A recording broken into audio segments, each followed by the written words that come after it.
মায়ের হাতের মায়াসুর খাওয়া, মায়ের হাতের ডিম ভাজা, মায়ের হাতের খাওয়া।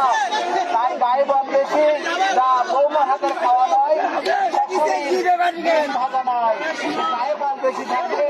আজকে হয়তো দল করা যায়।